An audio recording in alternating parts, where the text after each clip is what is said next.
নমস্কার, স্কিল বাংলা চ্যানেলে আপনাদের সকলকে স্বাগত জানাই। সারা পৃথিবী যখন যুদ্ধে ব্যস্ত, আমেরিকা যখন যুদ্ধে ব্যস্ত, সেই সময় ভারত ইউরেনিয়াম ডিল কানাডার সঙ্গে, সেটাও আবার $2 বিলিয়ন সাইন করে নিয়েছে। এই টোটাল জিনিসটার তাৎপর্য কি? ভবিষ্যতের এনার্জি সেক্টরে, যুদ্ধের সেক্টরে ভারতবর্ষ কতটা নিজেকে রেডি করে ফেললো, এবং ইরান ইসরায়েল বা ইউএস যুদ্ধের আজকে 4th বা 5th ডে আমরা যদি বলি, সেখানকার এক্স্যাক্ট আপডেট কি জিওপলিটিক্যাল, এই পুরো ব্যাপারটা নিয়ে আজকের ভিডিওতে আমরা স্টেপ বাই স্টেপ আলোচনা করব। তো দেখুন, প্রথমেই আমাদের দেখে নেওয়া যাক যে আমেরিকা এবং ইসরায়েল, যারা আলটিমেটলি যেন তেন প্রকারেণ জিতবেই। কারণটা প্রথমেই ফর্মুলা আপনি লিখে রাখতে পারেন। ইরান যদি মারাত্মক রকম কিছু হাইপারসনিক মিসাইল স্ট্রাইক করে আমেরিকা এবং ইসরায়েলের ক্ষতি করতেই পারে। হাইপারসনিক অস্ত্র কিন্তু ইরানের হাতে আছে, এবং হাইপারসনিক মিসাইল, যেটা শব্দের থেকে বহু গুণ বেশি বেগে ছোটে, তাকে খুব একটা রাডার জেনারেলি ট্র্যাক করে আটকাতে পারবে না।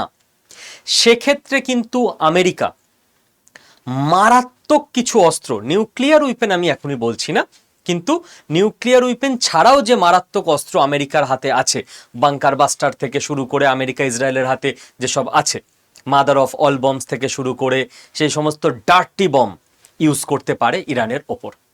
কারণ একটাই, আমেরিকা যে লেভেলে এগিয়ে গেছে, এখান থেকে কোনোভাবেই আমেরিকার পিছনে ফিরে আসা সম্ভব নয়। কেন ফিরে আসা সম্ভব নয়? ফিরে আসা সম্ভব নয় তার কারণ একটাই, ডোনাল্ড ট্রাম্প, সে সারা পৃথিবীতে এত বেইজ্জত হতে হবে তাকে, এবং তার ঘরেও, মানে আমেরিকার মানুষদের কাছেও তার মান সম্মান এমনভাবে শেষ হয়ে যাবে। এটা গেল পার্সোনাল জায়গা। আর 2 নম্বর জায়গা, আমেরিকা সুপার পাওয়ার, তাকে পৃথিবীতে আর কেউ সুপার পাওয়ার বলে মানবেই না। কাজেই আমেরিকা সেই দেশ আমাদের মনে রাখতে হবে যারা কিন্তু নিউক্লিয়ার বোম ফেলেছিল জাপানের ওপর। কাজেই তারা মানবিকতার পরোয়া করে না যখন নিজেদের পিঠ দেওয়ালে ঠেকে যায়। ইরান যদি এক্সট্রিম কোনো অ্যাকশন নেয়, তাহলে আমেরিকার অ্যাকশন আরও বেশি এক্সট্রিম কিছুই হবে। তো আমেরিকা ইসরায়েল এই যুদ্ধে জিততে বাধ্য তাদের টেকনোলজি এবং ইন্টেলিজেন্সের জন্য। এবং আমেরিকা এবং ইসরায়েল মিলে কি কি ইরানের ক্ষতি জাস্ট লাস্ট 24 আওয়ার্সে করেছে আমরা একটু দেখে নিই। প্রথম কথা, যেটা কনফার্ম করে দেওয়া হয়েছে, সমস্ত বিবিসি থেকে গার্ডিয়ান, ইউএন, সব জায়গায় নিউজ আপডেট হতে শুরু করে দিয়েছে 12 মিনিট আগে, 2 মিনিট আগে। সেইটা হচ্ছে ইউএস এর একটা সাবমেরিন ইরানের ওয়ারশিপ, যেটা শ্রীলঙ্কার পাশে ছিল, সেই ওয়ারশিপকে ধ্বংস করে দিয়েছে। সেই ওয়ারশিপ ডুবে যাচ্ছে, কনফার্মড। তো ওয়ারশিপ পুরো ডুবিয়ে দিচ্ছে, কারণ ইউএস এর সাবমেরিনরা ইন্ডিয়ান ওশানে চলে এসছে, তারা পুরো ইন্ডিয়ান ওশান দাপিয়ে বেড়াচ্ছে, আর সাবমেরিনকে ট্র্যাক করা কোনোভাবে সম্ভব নয়। তো ইরানের যে নেভাল শক্তি, নেভাল পাওয়ার, নৌবাহিনী, সেটা আস্তে আস্তে ডিটোরিয়েট করতে শুরু করে দিয়েছে। তবু ইরান যে ফাইট দিচ্ছে সেটা অসাধারণ।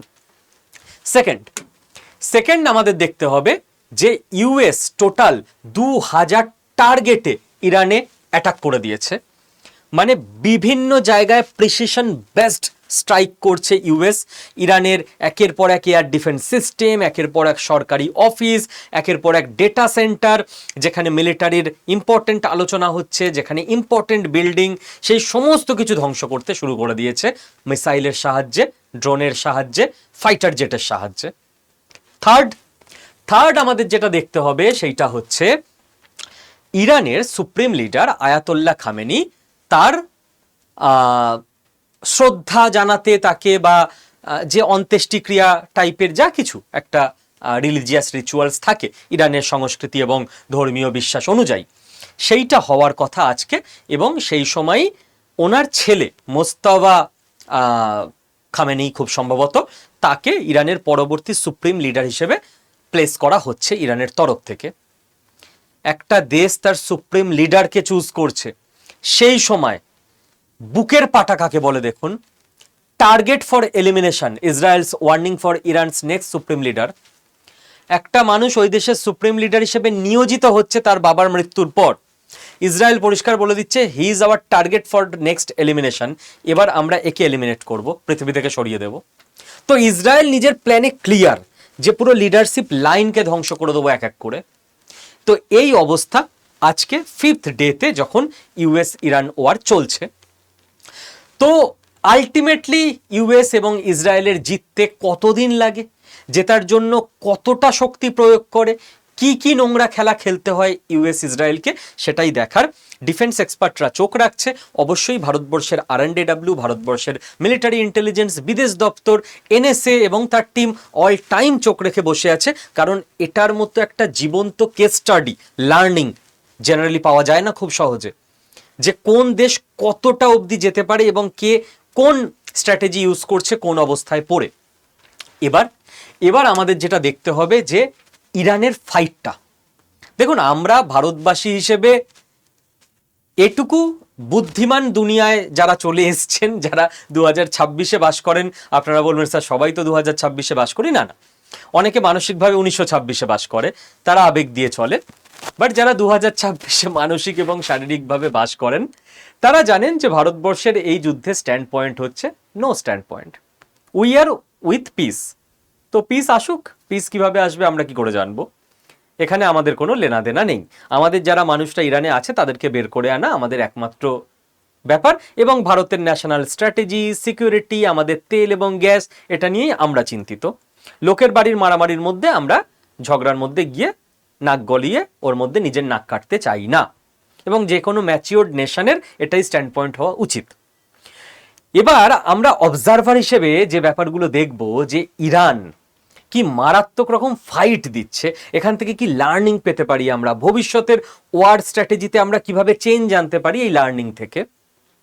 হেজবোল্লাহ, যেই হেজবোল্লাহকে লেবাননে থাকে ইসরায়েলের ওপরের দিকে দেশটায়, জঙ্গি গোষ্ঠী, ইরান এদেরকে অস্ত্র এবং টাকা পাঠায়, যেটা আমরা বহুবার আলোচনা করেছি। সারা পৃথিবীর টেরর নেটওয়ার্ককে জেনারেলি ইরান ফাইন্যান্স করে। তো এই হেজবোল্লাহ ইসরায়েলের বিভিন্ন ইম্পর্টেন্ট ইনফ্রাস্ট্রাকচারে অ্যাটাক করে দিয়েছে। দেখুন, অ্যাটাক করে কি হেজবোল্লাহ জিতে যাবে? জিতবে না। ইসরায়েলও পাল্টা অ্যাটাক করেছে এবং লেবাননে 11 জন অলরেডি মারা গেছে, হোটেলে অ্যাটাক করছে, রেসিডেন্সিয়াল এরিয়ায় অ্যাটাক করছে। কারণ ইসরায়েলে কেউ একবার অ্যাটাক করলে ইসরায়েল তার মানে সব শেষ করে দেবে। গাজা যেমন ধুলোয় মিশিয়ে দিয়েছে, হামাস ফিনিশড, এবার হেজবোল্লাহ বাকি ছিল, হেজবোল্লাহকে ধরেছে ইসরায়েল। লেবাননের লোকেরাই বলছে যে ভাই এই হেজবোল্লাহ আমার দেশে কেন থাকলো, এরা ইসরায়েলকে কেন মারতে গেল, এবার আমরা সাধারণ মানুষ আমরা দেশ ছাড়া হচ্ছি, কারণ ইসরায়েল আর কিছু দেখছে না, যেখানে পারছে মিসাইল মারছে। তো ইরান দেখুন ইসরায়েলকে ব্যস্ত করার জন্য ইসরায়েলের ওপরের দিকে থাকা লেবানন দেশের হেজবোল্লাহকে কিভাবে ইউজ করলো, জাস্ট কেস স্টাডিগুলো আমরা দেখবো, আর কিছুই না। এবং এখান থেকে আমাদের একটাই, মানুষের মৃত্যু খারাপ, কিন্তু আজকের 2026-এর ওয়ার স্ট্র্যাটেজিতে দাঁড়িয়ে আপনাকে নিজের দেশের জন্য তো এটুকু প্রার্থনা করতেই হবে যে ইরান, ইসরায়েল, আমেরিকা, ইউরোপ, যার যত বেশি সামরিক অস্ত্র এবং ইনফ্রাস্ট্রাকচারের ক্ষয়ক্ষতি হয়, মানুষের প্রাণহানি ছাড়া ক্ষয়ক্ষতি হোক। ইরানের নেভাল শিপ ডুবছে, ডুবতে দিন। এবং সব থেকে বেশি টাকার ক্ষতি হচ্ছে আমেরিকার, ক্ষতি হওয়াটা খুব জরুরি, নইলে ওদের দাদাগিরি থামবে না। ইরান এক একটা কামাকজি ড্রোন পাঠাচ্ছে $10,000 $20,000 যার দাম। সেই ড্রোনগুলোকে হিট করতে আমেরিকা এক একটা ক্ষেত্রে 3-4টে করেও মিসাইল ছুড়ছে। এক একটা মিসাইলের দাম $1 মিলিয়ন। মানে একটা $10,000কে নষ্ট করতে একটা $1 মিলিয়ন, 1 মিলিয়ন মানে 10 লক্ষ। আপনি টাকায় ভাবুন, 10,000 টাকার জিনিস নষ্ট করতে 10 লাখ টাকার জিনিস ছোড়া হচ্ছে, তাও 3টে করে 30 লাখ টাকার জিনিস ছোড়া হচ্ছে। তো আমেরিকার যে বিপুল আর্থিক ক্ষতি, এই ক্ষতিটা কিছু করার নেই, শুনতে খারাপ লাগলেও এটা আলটিমেটলি ভারতের জন্য ভালো। আমেরিকার $38 ট্রিলিয়ন এমনিতেই ধার আছে, আরো সামরিক ক্ষতি হোক, সহজে আমেরিকা জিতে গেলে আরো দাদাগিরি বেড়ে যেত, যে পুরো পৃথিবীকে এবার ওই ধরাকে সরা জ্ঞান করছি সেরকম হয়ে যেত। তো আমেরিকার এই ফিল্ডটা আসা উচিত যে আমেরিকার আর্মিরও ক্ষতি হতে পারে, আমেরিকার সেনাবাহিনীও ভগবান নয়, অন্তত তারাও মানুষ, তবেই না বাস্তবের মাটিতে আমেরিকারও পা থাকবে, নইলে তো সারা পৃথিবীকে ধমকে চমকে আরো যা নয় তাই শুরু করে দেবে। তো এহেন অবস্থায় 4 জন আমেরিকান সোলজারও মারা গেছে। আমেরিকা নিজের 3টে অ্যাম্বাসি ক্লোজ করে দিতে বাধ্য হয়েছে, ইরানের অ্যাটাকের তীব্রতা এতটাই বেশি। এবার দেখুন, এই যে 4জন আমেরিকান সোলজার মারা গেছে, এটা একটা অনেক বড় ব্যাপার। আপনি বলবেন মানে ইরানে 800-র ওপর মানুষ মারা গেছে, এটা কিন্তু খুব একটা বড় ব্যাপার নয়। শুনতে খারাপ লাগলেও এটাই সত্যি। আমেরিকার লোকজনরা ভাবে যে তাদের প্রাণের দাম অনেক বেশি, বাকি পৃথিবীতে লোকজন মরবে তো স্বাভাবিক, ওরা তো মরার জন্যই জন্মেছে, থার্ড ওয়ার্ল্ড কান্ট্রি, আমরা আমেরিকান, আমরা কেন মরব। তো শুনতে খারাপ লাগলেও Bharat, Pakistan, north Korea, Russia, চীন, ইরান, এখানে আমাদের যখন কোনো সেনা বীরগতি প্রাপ্ত হয়, শহীদ হয়, আমরা 1 মিনিট একটু মন খারাপ করি, তারপর মনে মনে ভাবি হ্যাঁ দেশ রক্ষার কাজে তো প্রাণ দিচ্ছে, হ্যাঁ মানে ঠিকই আছে, স্বাভাবিক, এরকমই দিনের শেষে আমরা মেনেই নি, তাই না? নইলে তো একজন সেনা মারা গেলে আমরা পুরো সারা দিন কাঁপিয়ে দিতাম সরকারকে চাপ দিয়ে যে কেন আমার দেশের একজন সেনা মারা গেল, আমার দেশের একজন সেনার জীবন যে নিয়েছে তাকে ছাড়খাড় করে দাও, তার পুরো অর্গানাইজেশন, তার পুরো দেশকে। বলি আমরা? বলি না, আমরা গা সওয়া হয়ে গেছি এই ব্যাপারটা। কিন্তু আমেরিকাতে সোশ্যাল স্ট্রাকচার এবং মানুষের সাইকোলজি এরকম নয়। ওরা বিশ্বাস করে আমরা আমেরিকা, আমাদের এখানকার কোনো মানুষকে কেউ মারতে পারে না, আমাদের কোনো সেনাবাহিনী সে কোনো শত্রুর গুলিতে মরতে পারে না, আমাদের কোনো সেনা জওয়ান। ওদের কনসেপ্ট এরকম, যদি কোনো আমেরিকানের গায়ে একটা বুলেট লাগে সেই দেশকে আমরা শেষ করে দেবো, এতটাই পাওয়ার আমাদের, আমাদের সরকার আমেরিকান সরকার।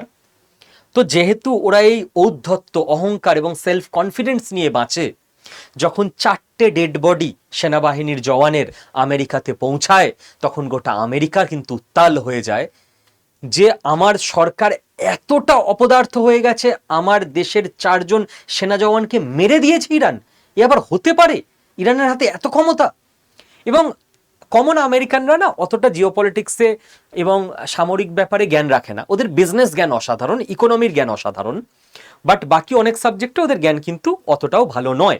যার জন্য আপনি দেখবেন আমেরিকান বড় বড় কোম্পানিগুলোতে সিইও লেভেলে অনেকে ইন্ডিয়ান হয়, মালিক আমেরিকান, সায়েন্টিস্টরা ইন্ডিয়া থেকে যায়, গিয়ে ওদের ওখানে কাজ করছে। তো ওদের সব ব্যাপারে যে প্রচুর নলেজ এমনটা নয়, ওরা খানিকটা বাস্তবের মাটি থেকে বিচ্ছিন্ন। ওরা ফিল করে ভাই ইরান ইরান আমাদের মারতে পারে, আবার হয় নাকি? আমাদের দেশের সেনাবাহিনী তো যখন কোনো দেশে গিয়ে নামে, পুরো দেশ ওদের স্যালুট করে, একদম মাথা ঝুঁকিয়ে বলে হে প্রভু আমার দেশ আপনাদের দিয়ে দিলাম, প্লিজ মারবেন না আমাদের। ওরা এরকম একটা দুনিয়ায় বাস করে আমেরিকানরা, সাধারণ আমেরিকানরা। এবার এই 4জন সেনা জওয়ানের দেহ যখন আমেরিকায় পৌঁছাচ্ছে, এটা চীন নয় যে আমেরিকা চেপে যাবে, আমেরিকার মিডিয়া ওপেন মিডিয়া, পুরো আমেরিকায় নিউজ করা হচ্ছে, এবং আমেরিকানরা মারাত্মকভাবে ক্ষিপ্ত হয়ে উঠছে ডোনাল্ড ট্রাম্পের ওপর, যে তুমি কি স্ট্র্যাটেজি বানিয়েছো, কি আর্মি বানিয়েছো যে আমাদের 4জন সোলজার মারা গেল ইরানের হাতে। ডোনাল্ড ট্রাম্পের ওপর ঘরোয়া প্রেশার মারাত্মক বাড়ছে, এবং ডোনাল্ড ট্রাম্পের সামনেই কিন্তু আমেরিকাতে মিড টার্ম ইলেকশন আছে। ইলেকশনে প্রচণ্ড চান্স ডোনাল্ড ট্রাম্পের হেরে যাওয়ার, কারণ আমেরিকান সেন্টিমেন্ট ক্ষতিগ্রস্ত হচ্ছে কমন আমেরিকানদের মনে, যে এই লোকটা প্রেসিডেন্ট থাকা অবস্থায় ইরান আমার দেশের সেনাবাহিনীর গায়ে হাত তুলছে, সেনাবাহিনীর সদস্যর প্রাণ চলে যাচ্ছে। তো ডোনাল্ড ট্রাম্পের ওপর চাপ বাড়ছে, চাপ বাড়াটা জরুরি আমাদের জন্য, চাপ বাড়ুক। যা যেখানে সিনেমা চলছে, থ্রিলার চলতে থাকুক, আপনি পপকর্ন নিয়ে জাস্ট এনজয় করুন, কারণ আপনি ভারতবর্ষে আছেন, ভারতবর্ষের সেনাবাহিনী আপনাকে অতটাই সুরক্ষা দিয়ে রেখেছে। এবং আমি যেটা বললাম সেটা আপনাকে দেখিয়ে দিচ্ছি, majority of Americans oppose Trump's Iran strikes. আমেরিকানদের মধ্যে মেজরিটি বলছে ডোনাল্ড ট্রাম্পের সিদ্ধান্তের বিরোধিতা করছি, প্রপার প্ল্যানিং করে স্ট্রাইক করেনি, বা স্ট্রাইক করা উচিত ছিল না, অন্য কোনোভাবে চাপ দিয়ে ডিপ্লোম্যাটিক্যালি হ্যান্ডেল করা উচিত ছিল। আমাদের এত ক্ষয়ক্ষতি হচ্ছে, কি করে হতে পারে, সারা পৃথিবীতে আমেরিকার মান সম্মান নষ্ট হয়ে যাচ্ছে। তো ডোনাল্ড ট্রাম্পের ওপর ঘরোয়া প্রেশার, আর যেটা বললাম আন্তর্জাতিক একটা ইমেজ বজায় রাখার চাপ তো ডোনাল্ড ট্রাম্পের কাছে আছেই। তো ডোনাল্ড ট্রাম্প যে কোনো সময় কিন্তু মারাত্মক কোনো সিদ্ধান্ত নিয়ে নিতে পারে নিজের ইমেজ এবং নিজের দেশের ইমেজ বাঁচানোর জন্য, এছাড়া অন্য কোনো অপশান থাকবে না ওর হাতে। নেক্সট এহেন অবস্থায় যখন আমেরিকা এত চাপে, ইসরায়েল তো চাপে রয়েছে, হেজবোল্লাহ অ্যাটাক করছে, হেজবোল্লাহ তো চাপে রয়েছে, ইসরায়েল পাল্টা মারছে, ইরান তো চাপে রয়েছে, আমেরিকা এবং ইসরায়েল মিলে মারছে, গোটা গালফ কান্ট্রিজ তো চাপে রয়েছে, কারণ ইরান গালফ কান্ট্রিজে অ্যাটাক করছে, আমেরিকান বেসগুলো গালফ কান্ট্রিজে রয়েছে, গোটা ইউরোপ তো চাপে রয়েছে, কারণ ইরান রয়্যাল এয়ারফোর্সের সাইপ্রাসের বেসে ড্রোন দিয়ে অ্যাটাক করে দিয়েছে ইংল্যান্ডে। এবং এহেন অবস্থায় পাকিস্তান, যে মানে ভাগ্য কি লেভেলের মানুষের খারাপ হতে পারে, কি হয়েছে, পাকিস্তান বাধ্য হচ্ছে এই যুদ্ধে জয়েন করতে। কেন? তার কারণ এখানে সত্যি মোদিজিরও কোনো মাস্টার স্ট্রোক নেই, ইন্ডিয়ার RNDWরও কোনো মাস্টার স্ট্রোক নেই, জাস্ট ভাগ্যের মাস্টার স্ট্রোক। পাকিস্তান কিছুদিন আগে সৌদি আরবের সঙ্গে একটা ডিল সাইন করেছিল, যারা আপনারা স্কিল বাংলার নিয়মিত ফলোয়ার তারা মনে করতে পারবেন। সেই ডিলে বলা হয়েছিল পাকিস্তানের ওপর অ্যাটাক মানে সৌদির ওপর অ্যাটাক, সৌদি পাকিস্তানকে ডিফেন্ড করতে আসবে মিলিটারি নিয়ে, সৌদির ওপর অ্যাটাক মানে পাকিস্তানের ওপর অ্যাটাক, পাকিস্তানও যাবে। পাকিস্তান এটা করতে চেয়েছিল ইন্ডিয়াকে চাপে ফেলতে, যে ইন্ডিয়া যদি পাকিস্তানের ওপর অ্যাটাক করে সৌদি আরব মিলিটারি নিয়ে চলে আসবে, এবং সৌদি আরব মিলিটারি নিয়ে আসবে মানে শুধু ইন্ডিয়াকে যে সৌদির বিরুদ্ধে যুদ্ধ করতে হবে, ইন্ডিয়ার মিলিটারি বিশাল ভয় পেয়ে যাবে এমনটা নয়। সৌদির সঙ্গে ভারতের সম্পর্ক খুব ভালো, ট্রেড রিলেশন, তো ট্রেড রিলেশনে ভারতের সঙ্গে বিশাল ঝামেলা আসবে। এবং সেকেন্ড, সৌদি একটা দেশ, কিন্তু সৌদি আরব যেহেতু ইসলামের উৎসস্থল, তাই সারা পৃথিবীর যারা বেশিরভাগ সংখ্যাগরিষ্ঠ ইসলাম রিলিজিয়ান ফলোয়ার্স, তারা সৌদি আরবকে একটা শ্রদ্ধার চোখে দেখে। তো ভারতবর্ষের যারা ইসলামিক জনগণ, তারা সৌদি আরব যখন ভারতের বিরুদ্ধে যুদ্ধে নামবে, তারাও একটা কনফিউজড অবস্থায় থাকবে যে আমি নিজের দেশকে সাপোর্ট করব নাকি আমার রিলিজিয়ানের যে উৎসস্থল তার এগেনস্টেই বা আমি কি করে যাই। তো এইরকম একটা রিলিজিয়াস ফল্ট লাইন এক্সপ্লয়েট করতে চাইছিল পাকিস্তান তার ধূর্ত বুদ্ধি দিয়ে। হলো কি, সৌদি প্রথম থেকেই ভারতকে সিগন্যাল দিচ্ছিল যে ভাই আমরা তোমাদের এগেনস্টে যুদ্ধে নামবো না, রিল্যাক্সে থেকো। এইবার ধর্মের কল বাতাসে নড়ে, কেস হয়ে গেছে উল্টো। সৌদি আরবের ওপর তো ইরান অ্যাটাক করেছে, কারণ সৌদি আরব প্রো আমেরিকা কান্ট্রি, রাইট? সৌদির অয়েল ইনফ্রাস্ট্রাকচারে ইরান অ্যাটাক করেছে। এইবার সৌদি পাকিস্তানকে বলেছে ভাই এই যে তুমি সই করেছো এগ্রিমেন্ট, আমার ওপর অ্যাটাক হলে তুমি আসবে আর্মি নিয়ে বাঁচাতে, তো আমার ওপর অ্যাটাক হয়েছে, চলে এসো। এবার পাকিস্তান তো বলতে পারছে না যে না আমি এগ্রিমেন্ট মানি না, নিজে যেচে পড়ে বিশাল ঢাকঢোল পিটিয়ে এগ্রিমেন্ট করে এসছে। পাকিস্তান কি করে জানবে যে সৌদি আরবের ওপরে অ্যাটাক হতে পারে? সৌদি আরব, তার উপরে অ্যাটাক কে করবে? আমেরিকা ওকে সিকিউরিটি দেয়, ও কোনো যুদ্ধ টুদ্ধের মধ্যে যায়ও না, নিজের তেলের বিজনেস নিয়ে বাকি ভিশন 2030 নিয়ে বিজি রয়েছে, শান্তির দেশ আপাতত এই মুহূর্তে। বাট ওর ওপর যে ইরান অ্যাটাক করে দিতে পারে এটা পাকিস্তানের বুদ্ধিতে কুলোয়নি। এই জন্য ফরেন সার্ভিস অফিসারদের পড়াশোনা করতে হয়, আর পাকিস্তানের ফরেন সার্ভিস অফিসাররা হয়তো স্কুল কলেজে যায় না, কোথায় পড়াশোনা করেছে ভগবান জানে, করে নিয়েছে ডিল। ওই জন্য ডিল লাফিয়ে লাফিয়ে করতে নেই, তার পেছনে অনেক গেম প্ল্যান থাকে, সবকিছু বুঝেই করতে হয়। এবার আপনি ভাবুন, কেস 1, পাকিস্তানের আসিম মুনির, ফিল্ড মার্শাল আর PM দুদিন পর পর আমেরিকায় দৌড়ায়, ডোনাল্ড ট্রাম্পকে শান্তির নোবেল পুরস্কারের জন্য মনোনীত করে। কেস 2, পাকিস্তানের জনগণ ইরানের সাপোর্টে আয়াতুল্লাহ খামেনেইকে হত্যার প্রতিবাদে আমেরিকান এম্বাসিতে অ্যাটাক করে, আগুন লাগিয়ে দেয় এবং আমেরিকান সেনাবাহিনী কমান্ডোর হাতে প্রাণ দেয়। কেস 3, সেই দেশের আর্মি এয়ারফোর্স এইবার যাচ্ছে সৌদির হয়ে ইরানের ওপর অ্যাটাক করে, ইরানে আবার খামেনেই সরকার এবং সাধারণ মানুষকে, যারাও ইসলাম ধর্মাবলম্বী, ওরা তো খুব ধর্ম করে, তাই বারবার আমি শব্দটা বলছি, তাদের ওপর অ্যাটাক করতে, তাদের প্রাণ নিতে।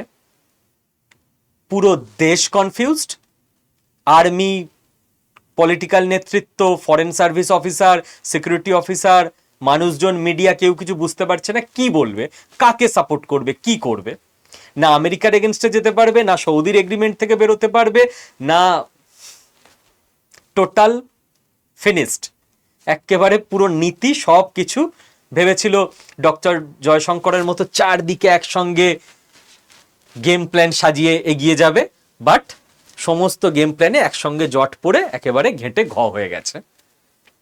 এহেন অবস্থায় ইন্ডিয়া মানে আপনি এরকম করে ভাবতে পারেন যে সারা পৃথিবী যদি প্রত্যেকটা একটা সমুদ্র হয়, তাহলে ওই সমুদ্রটায় এখন মারাত্মক ঝড় চলছে, বড় বড় ঢেউ আসছে, প্রত্যেকটা দেশের জাহাজ কোনোটা ডুবে যাচ্ছে, জাহাজ মানে প্রত্যেকটা দেশ, কোনোটা মারাত্মক ঝড়ে টালমাটাল পরিস্থিতি। সেখানে ভারতবর্ষ নামক জাহাজটা স্টেডিলি, শান্তভাবে নিজের স্পিড বজায় রেখে দৃঢ়তার সঙ্গে নিজের নেভাল কমান্ড নিয়ে ডেস্টিনেশনের দিকে এগিয়ে যাচ্ছে।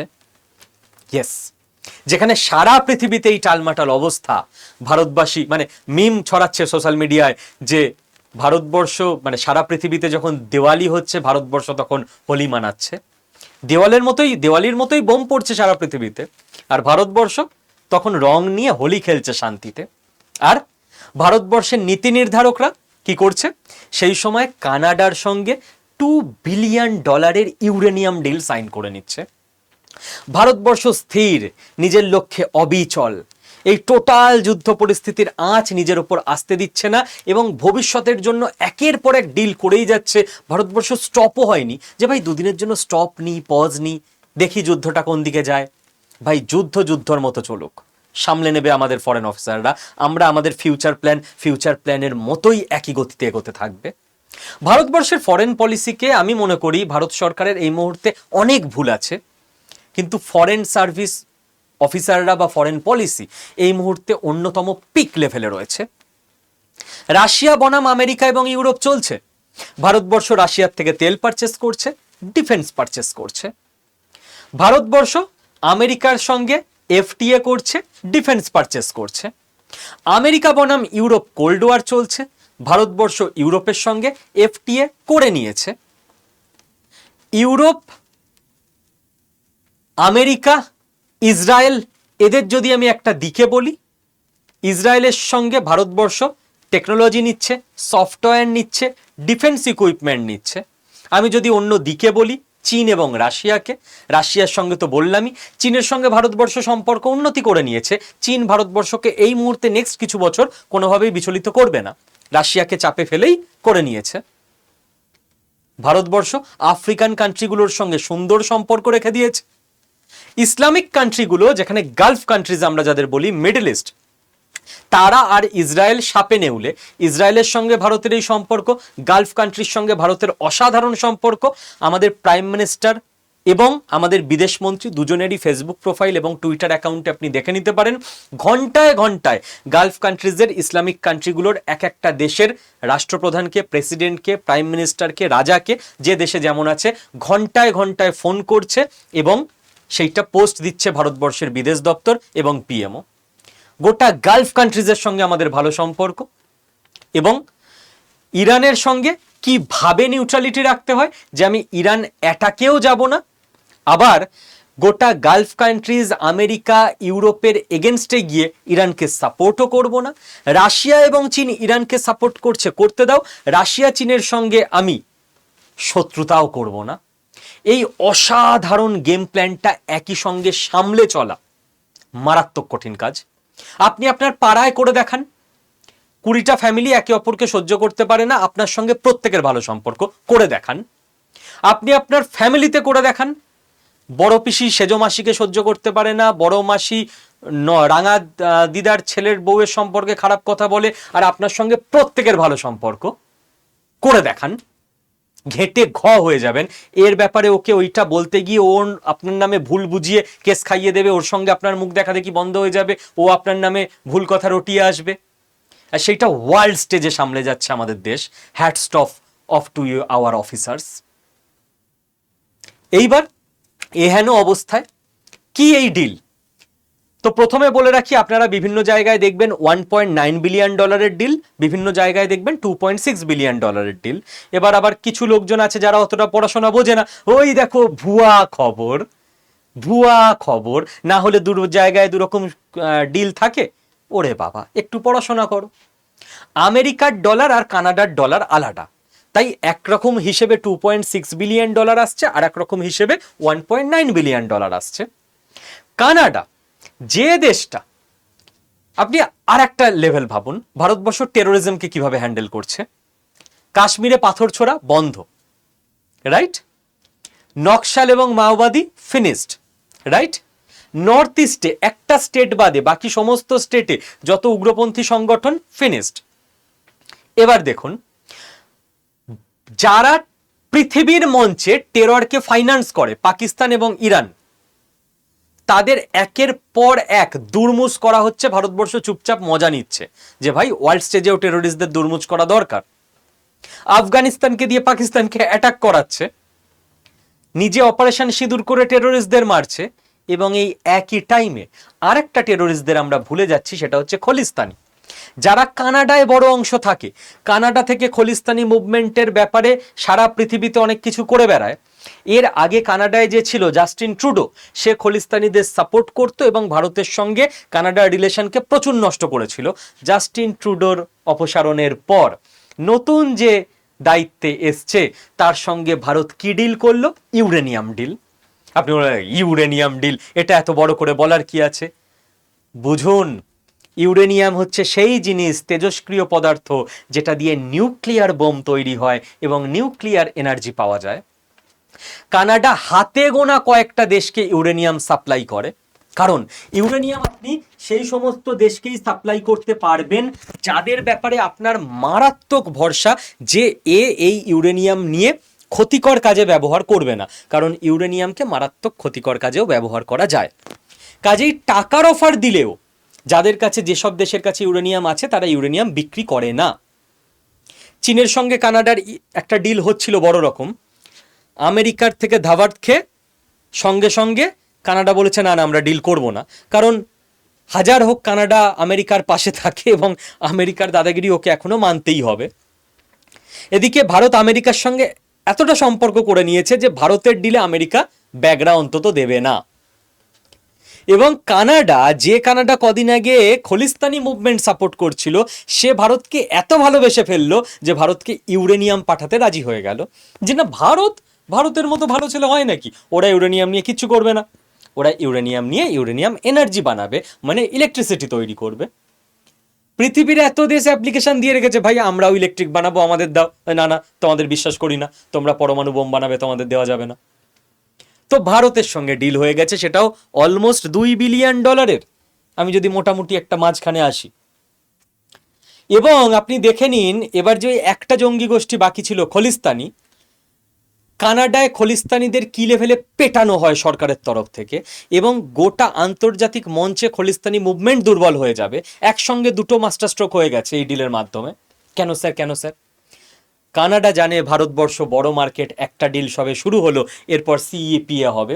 সিইপিএ মানে মোটামুটি আপনি বুঝে নিতে পারেন এফটিএ, ফ্রি ট্রেড এগ্রিমেন্ট টাইপের। তো কানাডার কাছে ভারতবর্ষের মার্কেট বিশাল, এবং কানাডা কোনোভাবেই নিজের ক্লায়েন্টকে চটাতে চাইবে না। তো ভারতবর্ষ খলিস্তানি মুভমেন্টেরও 12টা বাজিয়ে দিল, যখন সারা পৃথিবী ব্যস্ত ইরান ইউএস যুদ্ধ নিয়ে। এবং ভারতবর্ষ যেই ইউরেনিয়াম পাবে, ভারতবর্ষ প্রথম থেকে নিজের গোলে ফিক্সড যে আমাকে আত্মনির্ভর হতে হবে। আজকে স্ট্রেট অফ হরমুজ বন্ধ হয়ে গেছে, ভারতেরও চাপ বাড়ছে, তেলের দাম বাড়ছে, গ্যাসের দাম বাড়ছে। আমরা এই চাপ থেকে কি করে বেরিয়ে আসব? যখন আমরা সেলফ সাফিসিয়েন্ট হয়ে যাব আমাদের এনার্জিতে। এনার্জি মানে আপনার বাড়িতে যা যা ইলেকট্রিক খরচ হয় সেটা একটা এনার্জি, আপনার রান্নায় যে গ্যাস বা ইলেকট্রিক খরচ হয় সেটা একটা এনার্জি, আর আপনার গাড়িতে যে পেট্রোল ডিজেল ভরতে হয় সেটা একটা এনার্জি। এই মোটামুটি 3টে এনার্জি। তো এর মধ্যে গ্যাসও আমাদের কিনে আনতে হয়, তেলও আমাদের কিনে আনতে হয়, আর যে ইলেকট্রিক তৈরি হয় তাপ বিদ্যুৎ, তার জন্য অনেক জায়গায় কয়লাও আমাদের কিনে আনতে হয়, পুরোটা আমাদের নিজের দেশের কয়লা দিয়ে হয় না। তো আমরা এনার্জির জন্য বিদেশের ওপর ডিপেন্ডেন্ট, আর এই 3টে বন্ধ হয়ে গেলে আপনার জীবন চলবে না। তার জন্য খেয়াল করে দেখুন, আমরা সারা ভারতবর্ষ জুড়ে সৌর বিদ্যুতের একদম কি বলবো, একটা হয় না ওই মোমেন্টাম চলে দেশে, মোমেন্টাম লাগিয়ে দিতে পেরেছি সাকসেসফুলি। নির্ভরতা তো রাতারাতি কমে না, খানিকটা করেই কমে। আমরা সারা দেশ জুড়ে প্রচুর জায়গায় উইন্ড মিল লাগিয়ে দিতে পেরেছি, আমরা সারা দেশ জুড়ে প্রচুর জায়গায় যেরকম রিনিউয়েবল এনার্জির ব্যবস্থা করছি, ঠিক সেরকম এবার আমরা জোর দিচ্ছি নিউক্লিয়ার এনার্জিতে। ইউরেনিয়াম নিয়ে এসে সেটা দিয়ে আমরা পারমাণবিক বিদ্যুৎ বানাবো। তো স্ট্রেট অফ হরমুজ 10 বছর পর আবারও কখনো বন্ধ হলো না, আমাদের ঘন্টা কিচ্ছু যায় আসে না। আমাদের দেশের সব কিছু চলবে ইলেকট্রিকে, তেল বা গ্যাস আমরা ইউজ করব না। তো তেল আর গ্যাসের সাপ্লাই নিয়ে আমাদের চিন্তা নেই। রান্না আমাদের ইলেকট্রিকে হবে, গাড়ি আমাদের ইলেকট্রিকে চলবে, বাড়ির বাকি জিনিসগুলো তো ইলেকট্রিকেই চলে। মেশিনপত্র তো ইলেকট্রিকেই এখন কারখানায় চলতে আস্তে আস্তে শুরু করে দিয়েছে। এবার এই ইলেকট্রিক কোথা থেকে তৈরি হবে? আমাদের দেশে যা কয়লা আছে সেটা দিয়ে তাপবিদ্যুৎ হবে। বাকি বিদ্যুতের জন্য আমরা বিদেশ থেকে কয়লাও কিনবো না। বাকি বিদ্যুৎ আমাদের সৌর বিদ্যুৎ থেকে আসবে, পারমাণবিক বিদ্যুৎ থেকে আসবে, উইন্ড এনার্জি থেকে আসবে, বিভিন্ন অন্য রিনিউয়েবল এনার্জি থেকে আসবে। তো এই যে নিউক্লিয়ার এনার্জি, এটা কত রকম সুবিধার জানেন? আমি জাস্ট গুগল করে আপনাকে কয়েকটা দেখাচ্ছি। প্রথম কথা তো ক্লিন এনার্জি, আমাদের দেশের পরিবেশ নষ্ট হবে না এবং আপনার আয়ু 5 বছর অন্তত বাড়বে। পলিউশনে যে আমাদের আয়ু কিভাবে কমছে আমরা ফিল করতে পারি না, সাইলেন্ট কিলার। এবং সারা পৃথিবীতে ভারতবর্ষের মাথা উঁচু হবে যে আমরা পলিউশন ছড়াই না। Second, high reliability and base load power, মানে আপনার সৌর বিদ্যুৎ 7 দিন সূর্য ওঠেনি বর্ষাকাল, সোলার তো চলবে না, কিন্তু ইউরেনিয়াম 24x7 কাজ করতে থাকবে। ইউরেনিয়াম দিয়ে দিন প্ল্যান্টে, বিদ্যুৎ তৈরি হতে থাকবে। থার্ড, হাই এনার্জি ডেন্সিটি, মানে অল্প একটু ইউরেনিয়ামে বিশাল ইলেকট্রিক তৈরি হবে, প্রচুর। Fourth, energy security and independence, যেটা বললাম, স্বাধীনতা আসবে, প্রকৃত স্বাধীনতা। ইরানে যুদ্ধ হচ্ছে, আমাদের চিন্তা শুরু হয়ে যাচ্ছে সারা পৃথিবীর, এটা স্বাধীনতা? স্বাধীনতা মানে ভাই যেখানে যা ইচ্ছা হয় ভাঁড়মে যায়, আমাদের কিচ্ছু ক্ষতি হবে না, আমাদের কাছে পুরো 2 বছরের মতো এনার্জি সিকিউরড থাকবে ইউরেনিয়াম দিয়ে কাজ চালালে, 18 থেকে 24 মাসের। Small footprint and land use, মারাত্মক বড় বড় তাপবিদ্যুৎ কেন্দ্র করার আমাদের দরকার নেই, অল্প ছোট জায়গায় প্ল্যান্ট তৈরি হয়ে যাবে। ইকোনমিক ইম্প্যাক্ট অ্যান্ড জবস, এখানে নতুন জব তৈরি হবে, high paying jobs. Waste management efficiency, এবং আমরা রিপ্রসেসড রিসাইকেলও করতে পারবো এই ওয়েস্টকে। তো আমাদের সব দিক থেকে মারাত্মক লাভ। এনার্জির দিক থেকে এই যে মাঝে মধ্যেই আবেগী হয়ে আপনারা বলতে শুরু করেন না, ভারতের উচিত অ্যাটাক করে দেওয়া, আমেরিকার মুখে চোখে মুখে থাপ্পড় মারা, চোখে চোখ রেখে কথা বলা, তখনই বলতে পারবেন যখন আপনি আত্মনির্ভর। আর ভারতবর্ষ যাতে 10 বছর পর সেই কাজটা করতে পারে, চুপি সারে আমাদের দেশের নেতৃত্ব একটা একটা করে স্টেপ নিয়েই যাচ্ছে সেই ডাইরেকশানে। যখন পুরো পৃথিবী যুদ্ধে ব্যস্ত, ভারত তখন নিজের লক্ষ্যে অবিচল। এবং আশা করি আজকে ডে 5-এ টোটাল ওয়ার আপডেট কি, এবং এখানে আশা করি বুঝে গেছেন যে যাদের যত ক্ষতি হচ্ছে হোক, আমেরিকা জিতবে জানি, জিতুক, কিন্তু তার আগে যতটা ক্ষতি হবার হয়ে যাক, তাতে আমাদেরই লাভ লং টার্মে। এবং ভারতবর্ষে যে ইউরেনিয়াম ডিল চুপিসারে মারাত্মক গেম চেঞ্জার কিভাবে হতে চলেছে, আবার খলিস্তানি মুভমেন্টকেও বন্ধ করে দেবো আমরা একই ডিল দিয়ে, আশা করি বোঝাতে পারলাম। এবং সকলকে হ্যাপি হোলি। আমি আপনাদের বলেছিলাম যে আমার বাড়িতে দোলযাত্রায় পুজো থাকে, কীর্তন অনুষ্ঠান থাকে, গ্রামের মানুষজন প্রসাদ খান আমাদের বাড়িতে। তো গতকাল কলকাতা থেকে ফ্ল্যাট থেকে বাড়ি যাওয়ার সময় আমি সকালে অফিসে এসে ভিডিও রেকর্ড করে দিয়ে বাড়ি গেছি, যদিও সেই ভিডিওটা আপনাদের কাছে পাবলিক হয়েছিল সন্ধ্যাবেলা। এবং আজকে বাড়ি থেকে যখন কলকাতায় ফ্ল্যাটে ফিরছি রাত্রিবেলা, তখন অফিসে ঢুকে আজকের ভিডিও রেকর্ড করে দিয়েই আমি ফ্ল্যাটে ফিরছি, যাতে করে আপনাদের জিওপলিটিক্যাল আপডেট পেতে কোনো অসুবিধা না হয়। কারণ এই সময় না অনেক ফেক ইনফরমেশান চারিদিকে ছড়ায়। স্কিল বাংলার তরফ থেকে, আমার তরফ থেকে এই দায়িত্ব আমি সবসময় রাখি যে আপনারা হয়তো একটু পরে ইনফরমেশান পান, সবসময় আপডেট দিই না, দিনে একবারই দিই, কিন্তু আপনি অথেন্টিক ইনফরমেশান পাবেন, অথেন্টিক আপডেট পাবেন, কোনো ভুলভাল রং চড়িয়ে মনের কথা দিয়ে কিছু গল্প পাবেন না। তো আমি জানি আপনারাও এক্সপেক্ট করে বসে থাকেন, তাই আমি প্ল্যানই রেখেছিলাম যে আমি ফ্ল্যাটে ফেরার সময় অফিসে নেমে ভিডিও করে তবেই ফ্ল্যাটে ফিরবো আজকে। আশা করি আমার দিক থেকে আমি 100% এফোর্ট দিচ্ছি। বাকি আপনাদেরকে আমি রিকোয়েস্ট করব যে স্কিল বাংলা চ্যানেলের আপনারা যারা আমার স্টুডেন্ট, তাদেরকে তো কিছু বলার নেই, যারা আপনারা আমার স্টুডেন্ট নন, এমনি ভিডিও দেখতে ভালো লাগে তাই ভিডিও দেখেন, হয়তো পড়াশোনা এই মুহূর্তে করছেন না, বা সিনিয়র, যদি আপনাদের পক্ষে সম্ভব হয় এই চ্যানেলের ভিডিওগুলোকে একটু আপনার হোয়াটসঅ্যাপে, আরাত্তাইতে, অন্য বিভিন্ন গ্রুপে, যেখানে আপনার সঙ্গে আপনার কোনো বন্ধু বান্ধব, পরিবারের বাকিরা আছে, পারলে শেয়ার করে নেবেন। নতুনদের বলবেন যে স্কিল বাংলা চ্যানেলটাকে সাবস্ক্রাইব করে রাখতে, যাতে আমরা দ্রুত 1 মিলিয়নের মানে 10 লক্ষ মানুষের পরিবারে পরিণত হতে পারি। এবং আপনাদেরকে আরেকটা আপডেট দিয়ে আমি শেষ করব আজকের ভিডিও। যেহেতু দোলযাত্রা এবং হোলি উপলক্ষে আমি বলেইছিলাম 5 তারিখ পর্যন্ত যারা আপনারা স্টক মার্কেটের পড়াশোনা করতে চান, স্টক মার্কেট শিখতে চান, তাদের জন্য অত্যন্ত অল্প ফিজে ডিসকাউন্টেড অফারে আমরা স্টক মার্কেটের অনলাইন কোর্সে অ্যাডমিশন নিচ্ছি। তো যারা অ্যাডমিশন এখনও হননি, কালকের মধ্যে দয়া করে হয়ে যাবেন, কারণ 6 তারিখ থেকে ফিজটা আবার অনেকটা বেড়ে যাবে। আর অ্যাডমিশন হওয়ার জন্য আমি একটা নাম্বার বলছি, প্লিজ নোট ডাউন করে নিন, 9650 634247। আরও একবার বলছি, 9650 634247। এই নাম্বারে ফোন করে নেবেন, এটা আমার পার্সোনাল টিমের নাম্বার। আপনার মনে যা প্রশ্ন আছে আপনি জিজ্ঞেস করে নেবেন, এনি টাইম ফোন করতে পারেন। দেন আপনি বুঝে নিয়ে ওদের থেকে সম্পূর্ণ গাইডেন্স নিয়ে স্টক মার্কেটে কোর্সে এনরোল করে নিতে পারেন। অল দ্য বেস্ট, ভালো থাকবেন। কালকে দেখা হচ্ছে স্কিল বাংলা চ্যানেলে নেক্সট 24 ঘন্টার আপডেট নিয়ে। Thank you.